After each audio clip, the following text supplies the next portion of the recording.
बच्चों, आज हम लोग पढ़ेंगे क्लास 11 केमिस्ट्री में चैप्टर नंबर 4।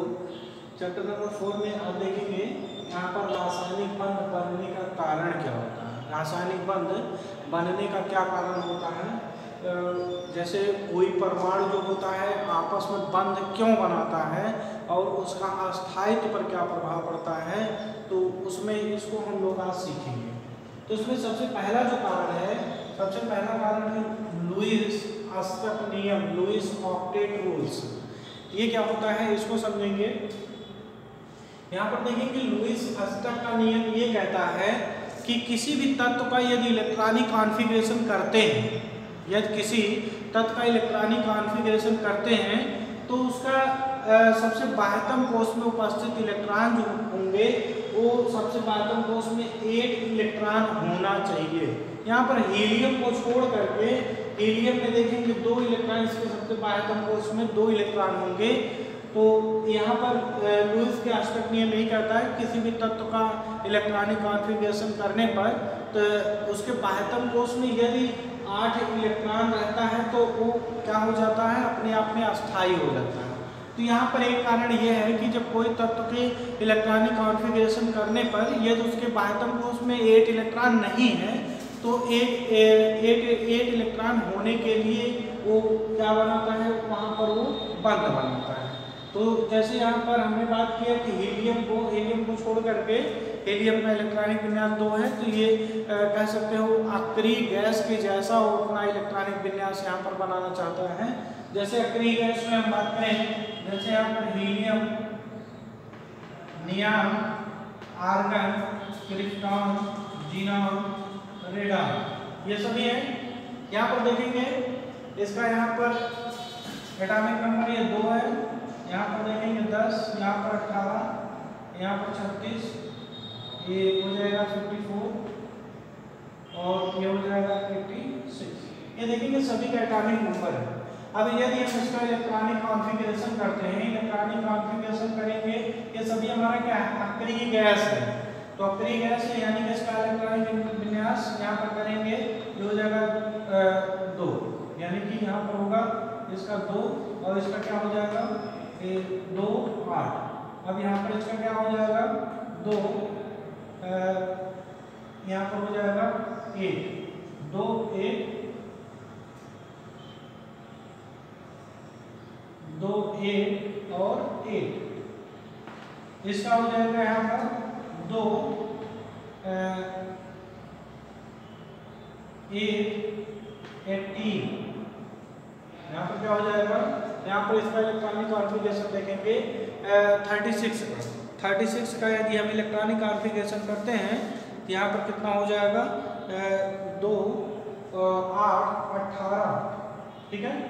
अब यहाँ पर देखेंगे कितना हुआ 10 और यहाँ पर लास्ट में 8 आ जाएगा, क्योंकि यहाँ पर 10 हो जाएगा और यहाँ पर 28 10 36, तो यहाँ पर 1 36, यहाँ पर हो जाएगा 54 का करेंगे, यहाँ पर क्या हो 2 और यहाँ पर हो जाएगा 1, यहाँ पर 2 1 18 2 1 18,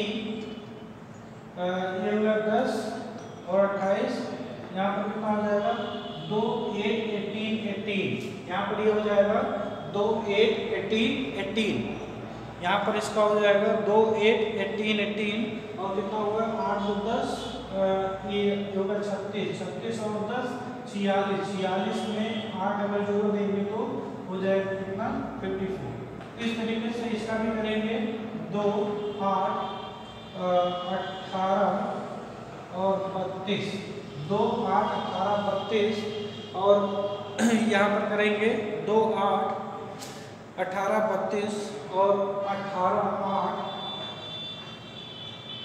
इस तरह। तो यानी कि यहाँ पर देखेंगे, यहाँ पर आपको एक चीज देखने को मिल रहा होगा, इसका इलेक्ट्रॉनिक विन्यास जो हम लिखे हैं, इसके जो बाह्यतम कोश में यहाँ पर देखेंगे तो बाह्यतम कोश में सभी में 2 या 8 इलेक्ट्रॉन यहाँ पर हैं। तो कहने का मतलब कोई भी जो तत्व होता है वो अपने आप को अस्थायी बनाने के लिए, वो बंध बनाने के लिए पहला काम क्या करता है, कि लुईस अष्टक नियम का पालन करता है। तो लुईस अष्टक नियम क्या कहता है कि कोई भी तत्व का इलेक्ट्रॉनिक विन्यास करने पर उसके बाह्यतम कोष में कुल कितने इलेक्ट्रॉन होने चाहिए? 8 इलेक्ट्रॉन होने चाहिए। तो 8 इलेक्ट्रॉन को प्राप्त करने के लिए या उसको त्यागने के लिए त्याग करके, चाहे 2 कंडीशन हो जाए, चाहे उसको त्याग करके या ग्रहण करके 8 इलेक्ट्रॉन उसके बाह्यतम कोष में होना चाहिए हीलियम को यहाँ पर छोड़ करके। बाकी देखेंगे सभी में 8 इलेक्ट्रॉन मैक्सिमम कम से कम उतना होना ही होना चाहिए, तब वो देखेंगे वो कोई भी यौगिक जो होगा अपने आप में होगा क्या होगा?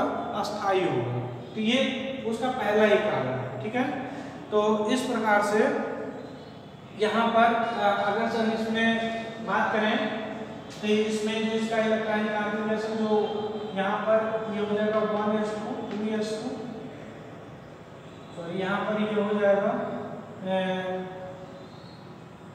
1s2 और ये दूसरा वाला आ जाएगा 2s2 और 2p6।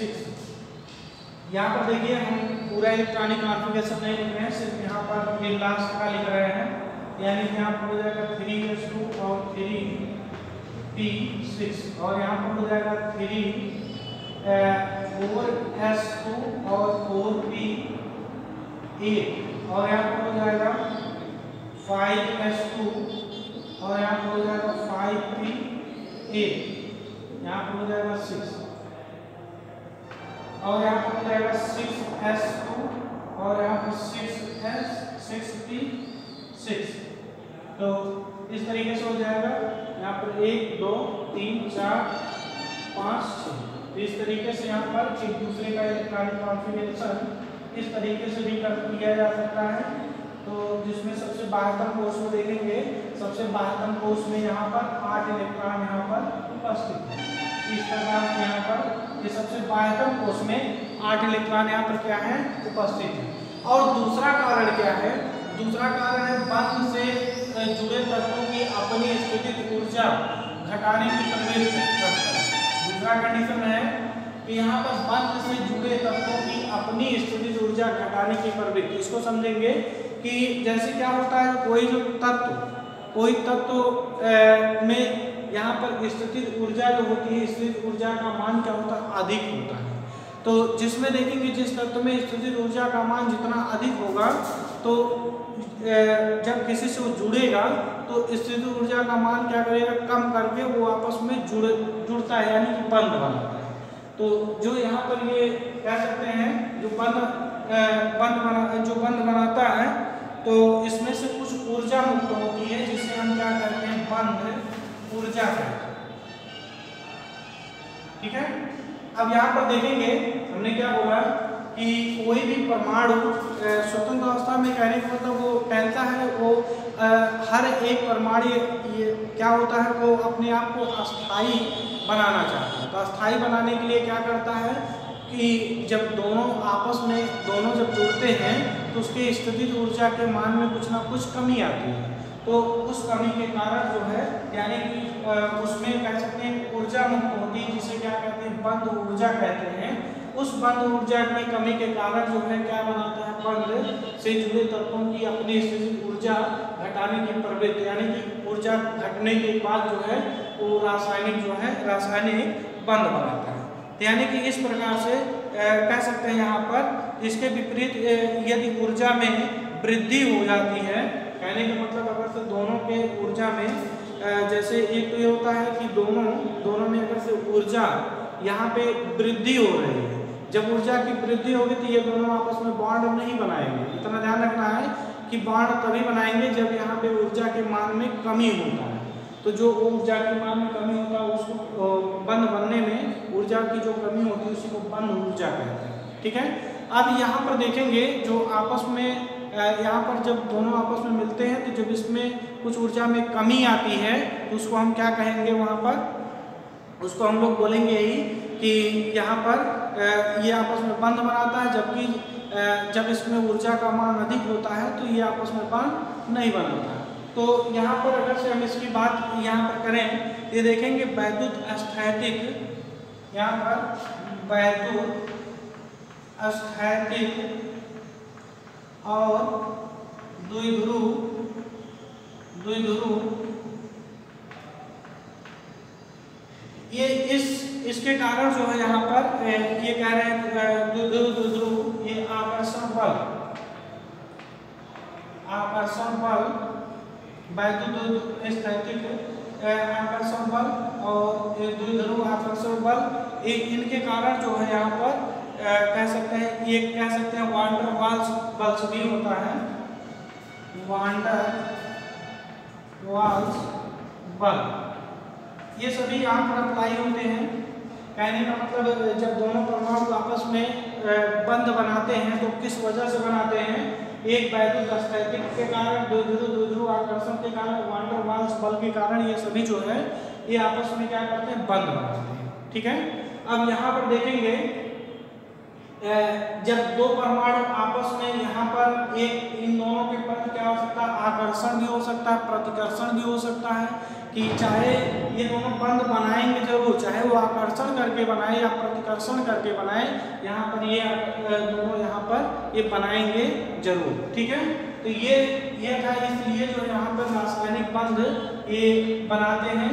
बाकी इसके बाद जो है हम अगली हेडिंग में पढ़ेंगे संयोजकता का इलेक्ट्रॉनिक सिद्धांत, संयोजकता का इलेक्ट्रॉनिक सिद्धांत, ये आप लोग को सिर्फ जानकारी के तौर पे जानना है, संयोजकता का इलेक्ट्रॉनिक सिद्धांत, संयोजकता का इलेक्ट्रॉनिक सिद्धांत। ठीक है, अब यहाँ पर देखेंगे संयोजकता का इलेक्ट्रॉनिक सिद्धांत में, यहाँ पर इसकी खोज करने के लिए यहाँ पर दो वैज्ञानिक आए थे, लुईस तथा कौशल। यहाँ पर लुईस तथा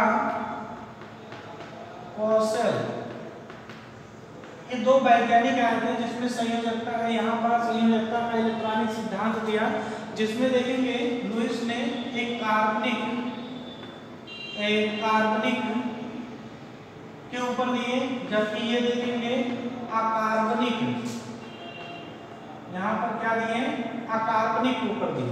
यानी कि इन दोनों की चीजों के बारे में यहाँ पर, एक तो कार्बनिक लुईस ने यहाँ पर जो दिया, किसके बारे में दिया, लुईस ने कह सकते हैं यहाँ पर कार्बनिक पदार्थों के बारे में यहाँ पर बात की है, लुईस ने कार्बनिक पदार्थ के बारे में बात की है, यानी कि संयोजकता का इलेक्ट्रॉनिक सिद्धांत जो है लुईस ने कार्बनिक पदार्थ के ऊपर दिया, और यहाँ पर कौशल ने यहाँ पर इलेक्ट्रॉनिक सिद्धांत का जो है, यहाँ पर संयोजकता का इलेक्ट्रॉनिक सिद्धांत कौशल ने अकार्बनिक पदार्थ के ऊपर दिया। ये दोनों जो है यहाँ पर लगभग ये देखेंगे, ये दोनों लगभग 1916 की बात है। 1916 में ये दोनों वैज्ञानिकों ने कार्बनिक पदार्थ पर और अकार्बनिक पदार्थ पर ये दोनों दिए। फिर बाद में जो है यहाँ पर 3 साल बाद 1919 में, यानी कि 3 साल बाद क्या हुआ, एक वैज्ञानिक आए लैंगमूर, ये वैज्ञानिक का नाम है। तो ये दोनों अपना अपना मत दिए। उसके बाद ये इस नियम का जो यहाँ पर देखेंगे कह सकते हैं, यहाँ पर इसका वर्णन जो है 1919 ईस्वी में लैंगमूर के द्वारा यहाँ पर प्रूव किया गया। तो इस सिद्धांत में कुछ पॉइंट लैंगमूर ने अपने कुछ पॉइंट यहाँ पर बताए।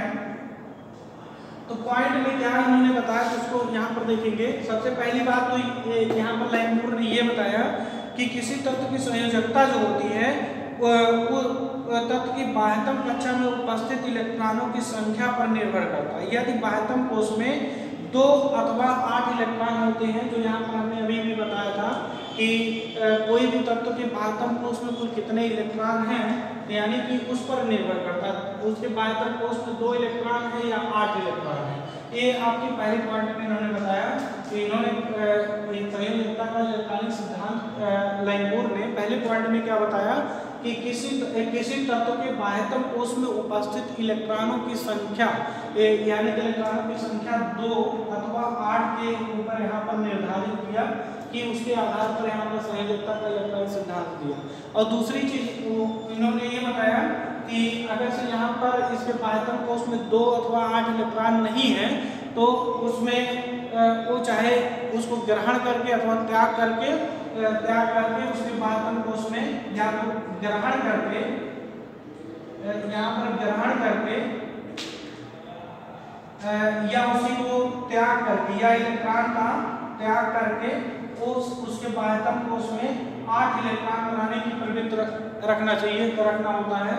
तो यानी कि यहाँ पर संयोजकता के इलेक्ट्रॉनिक सिद्धांत जो है लाइमोन ने पहली बात ये कही कि किसी तत्व के बाह्यतम कोष में उपस्थित इलेक्ट्रॉनों की संख्या पर निर्भर करता है, अर्थात उसके बाह्यतम कोष में यहाँ पर 2 इलेक्ट्रॉन होना चाहिए या 8 इलेक्ट्रॉन होना चाहिए। और दूसरी बात में ये कही कि यहाँ पर अगर से यहाँ पर देखेंगे उसके बाह्यतम कोष में यदि 2 अथवा 8 इलेक्ट्रॉन नहीं है तो वहाँ पर या तो ग्रहण करके अथवा त्याग करके जो है ये 8 इलेक्ट्रॉन यहाँ पर ये होना चाहिए। ये इन्होंने अपनी पॉइंट में ये बताया, दूसरी पॉइंट। और तीसरी पॉइंट इन्होंने क्या कहा कि किसी तत्व की संयोजकता उसके द्वारा प्रदत्त इलेक्ट्रॉनों अथवा ग्रहण किए गए इलेक्ट्रॉनों के क्या होना चाहिए, बराबर होना चाहिए। यानी कि उस जितना कहने का मतलब जितना इलेक्ट्रॉन यहाँ पर त्याग रहा है और उसको ग्रहण करने के लिए भी उतनी संख्या वहाँ पर उसको चाहिए। यानी कि कोई भी एक परमाणु इलेक्ट्रॉन जितना त्यागता है उसको ग्रहण करने के लिए दूसरा परमाणु उतना होना चाहिए। तो यानी कि तो पूरा इसी को हम क्या कहते हैं, संयोजकता का इलेक्ट्रॉनिक सिद्धांत कहते हैं। तीनों पॉइंट आपको समझ में आ गया होगा, तीनों पॉइंट यहाँ पर क्या है। यानी कि तीसरी पॉइंट हमने क्या बात किया, किसी तत्व की संयोजकता जो होती है उसके द्वारा प्रदत्त इलेक्ट्रॉनों अथवा ग्रहण किए गए इलेक्ट्रॉनों के क्या होता है, संख्या के बराबर होता है। यानी कि जितनी यहाँ पर संख्या ये त्यागेगा और उतनी ही संख्या में इलेक्ट्रॉन को क्या करेगा, ग्रहण करेगा। जैसे हम बात करें, जैसे यहाँ पर 2 एलिमेंट यहाँ पर लिखे गए ए और बी। सपोज करिए यहाँ से ए जो है यहाँ पर 1 इलेक्ट्रॉन को त्याग रहा है तो बी जो है 1 इलेक्ट्रॉन को ग्रहण करने की क्षमता यहाँ पर होना चाहिए। तो ऐसा कंडीशन यहाँ पर संयोजकता का इलेक्ट्रॉनिक सिद्धांत यहाँ पर शो करता है। ठीक है, तो ये था यहाँ पर संयोजकता का इलेक्ट्रॉनिक सिद्धांत क्या होता है। ठीक, तो यहाँ पर अब इसके आगे हम पढ़ते हैं। यहाँ पर कह सकते हैं संयोजकता के इस सिद्धांत का अष्टक नियम, इसी को हम क्या कहते हैं, संयोजकता का अष्टक नियम कहा जा सकता है। इसी को हम कह सकते हैं, इसे संयोजकता का लिख देते हैं यहाँ पर, इसे संयोजकता का अष्टक नियम कहते हैं। ठीक है, अब इसी के आगे हम लोग इसमें पढ़ेंगे। यहाँ पर ये दोनों इसमें आप लोग इसको नोट कर सकते हैं। तो आगे इसी के आगे हम लोग पढ़ेंगे बंधों के प्रकार। यानी कि कोई भी देखेंगे बंधों के प्रकार में, यहाँ पर बंधों के प्रकार में क्या होता है,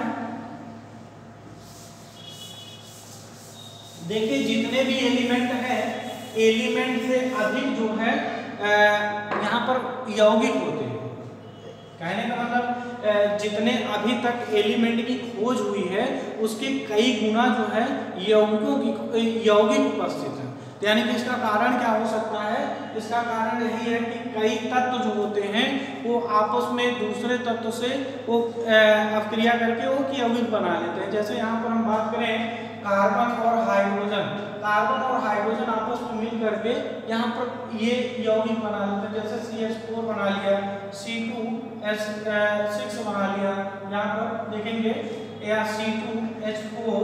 यानी कि देखेंगे इस प्रकार से एक ही तत्व है, एक तत्व का अलग अलग तत्वों से अलग अलग यहाँ पर ये इसको यहाँ पर ये यौगिक बनाएगा। इसलिए जितने एलिमेंट हैं उसके कई गुना जो है क्या होते हैं, वहाँ पर उसके कई गुना यहाँ पर क्या होते हैं, यौगिक होते हैं।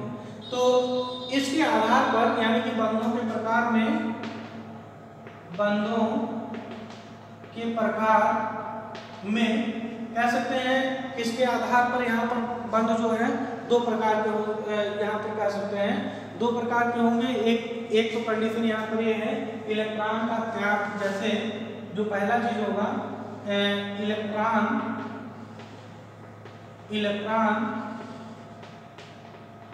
त्याग या ग्रहण करके ग्रहण करके, तो इस टाइप के जो बंध बनाते हैं इलेक्ट्रॉन त्याग अथवा ग्रहण करके, उसको हम यहाँ पर वैद्युत संयोजी बंध कहते हैं, वैद्युत संयोजी बंध, या उसी को आयनिक बंध कहते हैं, आयनिक बंध कहते हैं। और दूसरा टाइप का जो होता है, दूसरा टाइप यहाँ पर इलेक्ट्रॉन त्यागने से त्याग अथवा ग्रहण करके जो यहाँ पर बंध बनाते हैं, तो उसको हम वैद्युत संयोजी बंध अथवा आयनिक बंध कहते हैं। और दूसरा जो होगा यहाँ पर देखेंगे इलेक्ट्रॉनों का साझेदारी द्वारा, इलेक्ट्रॉनों का